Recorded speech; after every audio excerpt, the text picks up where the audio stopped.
오늘 저는 이제 학교 폭력 이야기를 좀 하려고 하는데요. 점점 사회적으로 이제 크게 문제가 되고 커서도 계속 상처를 갖고 있잖아요. 뭐 아직도 잊지 못하는 분도 많고 제 주변에도 그렇고.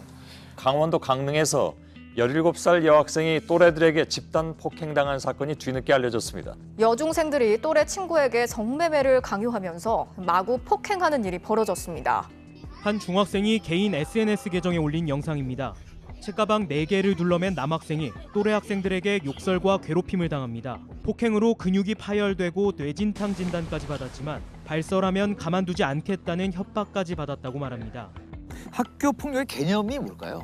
그 학교 폭력 예방법에 아예 개념으로 이제 규정이 돼 있는데 폭력, 상해, 공갈, 강제적 심부름 그리고 정신적, 재산적 손해를 가하는 행위까지 전부 다 개념화되어 있어요. 돈을 뺏는다던가 이런 거 다. 그건 그렇죠? 당연히 공갈에 이제 공갈. 해당하는 거고요. 침 뱉거나 아니면 뭐 면전에서 욕설을 하면서 고함을 지르는 행위 그런 것도 다 폭행. 학교 폭력으로 발생한 좀 또 가슴 아픈 사건이 있었죠. 네, 아마 많은 분들이 기억하실 것 같은데 2011년 12월 20일에 대구에서 중학교 2학년이던 권모 군이 7층 자기 집 베란다에서 이제 뛰어내려서 스스로 목숨을 끊었는데요. 학교 폭력이 원인이었습니다. 대구에서 한 중학생이 왕따를 당하다 스스로 목숨을 끊었습니다. 유서에는 친구들로부터 물고문까지 당했다는 내용이 적혀 있었습니다. 유서에는 전선을 목에 감아 끌면서 돈을 요구했고 계속되는 돈 요구에 부모 몰래 아르바이트도 했습니다.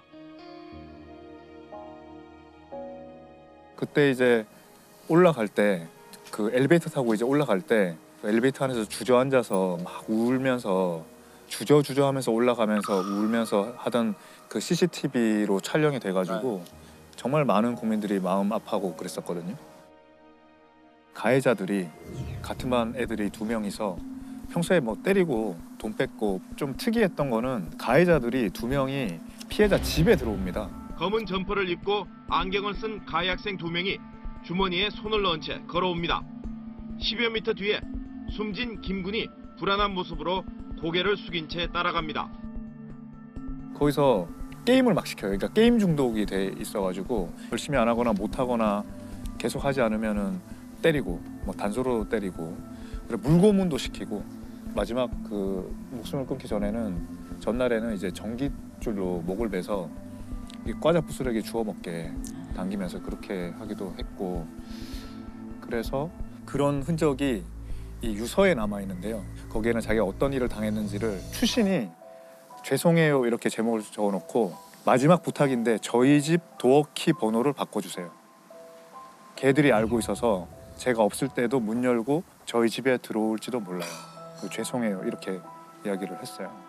얼마나 공포를 느꼈으면 이런 유서를 이렇게 남기냐. 그리고 죄송하다고. 네. 근데 이제 가해자들은 그때 이제 그 변명이 장난이었다. 자기 장난친 거다. 이렇게 이야기를 하고. 대구 중학생 자살 사건의 가해 학생 2명이 오늘 구속됐습니다. 비록 나이가 어리지만 사안이 중대해 영장을 발부할 수밖에 없었다고 담당 판사는 밝혔습니다. 오늘 오전 검은 점퍼에 마스크를 한 가해 중학생 2명이 경찰에 이끌려 법정으로 들어갑니다. 이들은 사건을 수사해온 대구 수성경찰서 유치장에 수감됐습니다. 그때 가해자들이 그 처벌을 이제 받았는데 한 명은 장기 3년에 단기 2년 6월, 또 다른 한 명은 장기 2년 6월, 단기 2년을 선고를 했습니다. 장기 단기는 어떻게 구별되는 건가요? 소년범죄는 징역형을 선고할 때 이게 부정기형이라고 하거든요. 단기만 복역해도 애가 이제 달라졌다라고 하면 이제 석방하는 거고 그렇게. 좀 신축성을 둔 거죠. 피해자의 부모님이 2분 다 교사하셨어요. 근데 이제 그렇게 말을 못했던 게 가해자들이 자기 친척이 무시무시한 조폭이다. 말하면 너희 부모도 다 해친다. 피해자 그걸 믿은 거죠 완전히. 믿을 수밖에 없었고. 근데 또 하나는 이 학교 여학생 중에 박모 양이 한 6개월 전에 목숨을 끊었어요. 극단적 선택을 했어요. 지난 7월에도 이 학교 2학년 여학생이 스스로 목숨을 끊었습니다.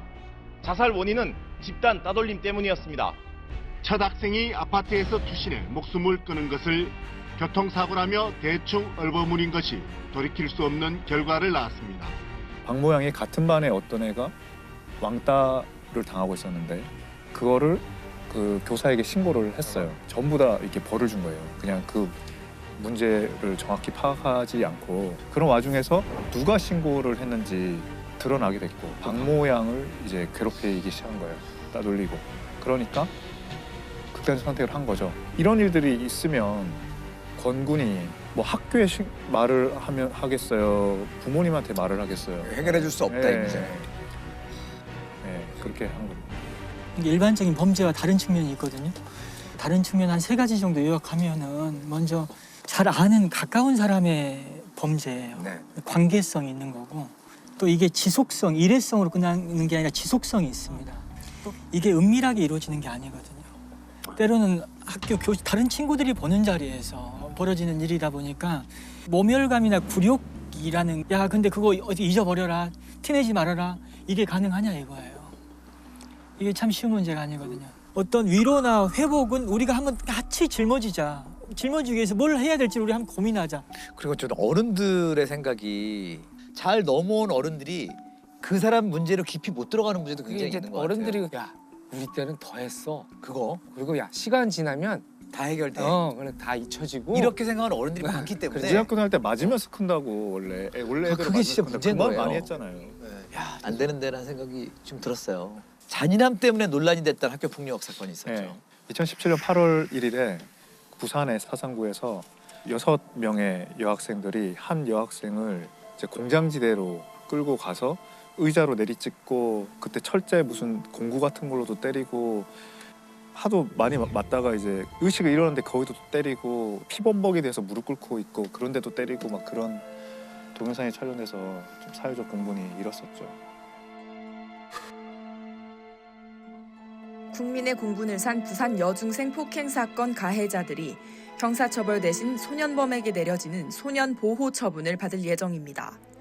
재판부는 신체적, 정신적으로 미성숙하고 판단 능력이 성인에 못 미치는 소년에게 성인과 동일한 책임을 물을 수 없다며 교육을 통한 개선 가능성이 전혀 없다고 할 수 없다고 결정 이유를 밝혔습니다. 사건이 알려진 뒤 청와대 홈페이지에는 소년법을 악용하는 청소년들이 늘고 있다면서 관련 법 폐지를 주장하는 청원글도 잇따르고 있습니다. 이 소년범 처벌은 일반 성인 처벌하고 어떻게 좀 차이가 나는지 좀 알 수 있을까요? 그러니까 이제 이 사건이 제일 중한 애가 소년 보호 처분을 받았습니다. 소년 보호 처분. 10호 처분을 받았을 텐데요. 소년 보호 처분을 받았다는 거는 형사 처벌을 받지 않았다는 거거든요. 네. 그러니까 이론은 그냥 부모님이나 외부 위원한테 위탁을 해서 정기적으로 면담을 하게 하는 거고요. 가장 큰 10호는 소년원에 2년 가는 거. 그다음에 뭐 9호는 6개월 가는 거. 8호는 1개월 가는 거. 그다음에 6, 7호는 시설에 들어가는 거고요. 4, 5호는 보호 관찰을 받는 거. 3호는 사회봉사를 하는 거. 또 2호는 수업을 듣는 거, 수강 명령을 받는 거. 8, 9, 10호는 이제 소년원에 가는 거죠. 소년원은 학교입니다. 타이틀이 학교예요. 그냥 나갈 수 없다는 것 빼고는 다 학교처럼 똑같이 수업을 받고요. 선생님이 있고 학생들도 교복을 입고요. 수업 일수도 채워집니다. 그러니까 졸업장을 받을 수도 있고요. 근데 교화에 좀 효과가 있는지 모르겠어요. 소년원이라는 곳. 소년 사건 하는 판사들한테 얘기를 들어보면 효과적이라는 거예요. 예를 들면 그냥 형사법만 있으면 아이들은 되게 초범이죠. 그죠? 그리고 그러면 되게 집행유예를 하게 된다는 거예요. 초범이니까. 그리고 또 좀 더 경미한 건 어른하고 똑같이 하면 벌금이 나가야 되는데 벌금은 그 부모가 내는 거지. 그치. 아이들이 내는 게 아니란 말이에요. 근데 만약에 소년 보호 처분을 하면 만약에 8호, 9호면 당장 소년원에 감금이 되는 거죠. 제재를 받게 되는 거죠. 그러니까 그런 게 뭐 해서 찬성하는 그 소년 판사들이 굉장히 많습니다. 소년범 같은 경우 연령에 따라서 좀 다른가요? 네. 뭐 15세, 16세, 17세. 소년은 19세 미만은 소년이라고 하거든요. 19세 법적으로. 미만이죠. 네. 19세부터는 이제 어른이 돼 버리는 거고요. 네. 이제 0세. 그다음에 중요한 나이가 10세. 그다음에 14세. 이렇게 돼 있습니다. 아, 14세. 우리가 형사 미성년자라고 해가지고 14세 미만은 형법상 무죄입니다. 책임 능력이 없다고 해가지고 아무리 사람을 죽여도 형법상으로는 무죄거든요. 만 14세. 중학교 예. 근데 소년법은 19세 미만을 다 커버하고 있거든요. 네. 그러니까 이 14세부터 19세는 소년 보호 처분도 되고 형사 처벌도 됩니다. 형사처벌. 네. 근데 이 중에 뭘 선택할 건지는 뭐 검사나 판사가 그때 사건을 보고 이제 선택을 하는 거죠. 만약에 소년 보호 처분은 최대한이 소년원 2년이기 때문에 이거보다 훨씬 더 중한 죄를 저질렀다라고 판단되면 이제 형사처벌로 가는 거죠. 형사처벌로 가면 아까 말했던 그 권군 사건의 경우는 형사처벌로 가는데요. 그래서 이제 그 징역형이 나온 거죠. 이걸 이제 범죄소년이라고 그러고요. 10세부터 14세가 있습니다. 여기는 촉법소년이라고 합니다. 촉법소년. 이거는 형사법령에 저촉되는 행위를 한 소년이라는 걸 줄임말로 하거든요. 이거 촉법소년이라는 법적인 용어가 있는 건 아니에요. 이쪽은 형사처벌은 안 되는 거고 무죄니까 소년보호 처분만 되는 거죠. 근데 이제 그 0세부터 10세 사이는 이제 범법소년이라고 해가지고 여기는 아무런 처벌도 안 되는 거죠.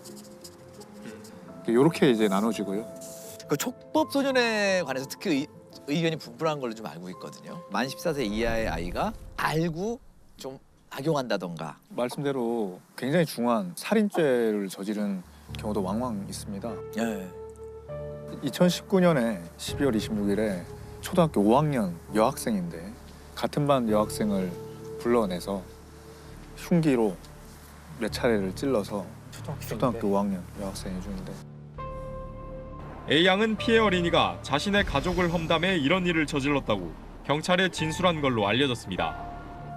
저희 무죄죠. 형법상은 무죄죠. 일단은 기소할 수 없는 거죠. 네, 기소할 수 어떻게 해야 없고. 돼요? 그럼 이제 촉법소년이니까 소년 보호 처분을 할 수 있죠. 아까 말했지만 소년원을 가려면 8, 9, 10호인데 그보다 경미한 보호 처분을 받아서 또 여러 가지 뭐 사회적 논란이 있었던 것 같습니다.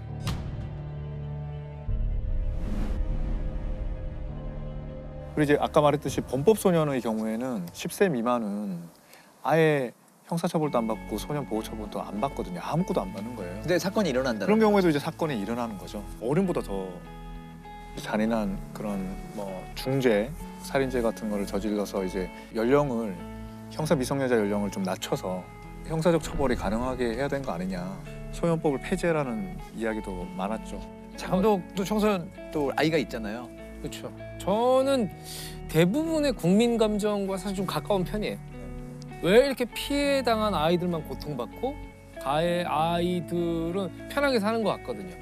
오히려 피해받은 애들이 전학 가거나 뭐 이렇게 되고 너무나 심각한 범죄들, 조직적이고 계획적이고 아주 잔인한 범죄들의 경우에 대해서 연령을 낮춰서 어느 정도 처벌을 받게 하자는 것은 저는 개인적으로 반대하는 입장은 아니에요. 피해자가 용서를 하고 안 하고도 되게 중요할 것 같아요. 그러니까 피해자 의사가도 최근에 이제 학폭 미투, 학폭 미투라는 것도 되게 시작했잖아요. 그러니까 이전에는 그런 게 없었잖아요. 네.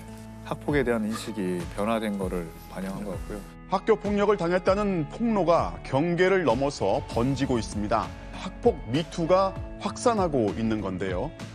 시간이 지나도 결코 잊을 수 없다는 게 피해자들의 증언입니다.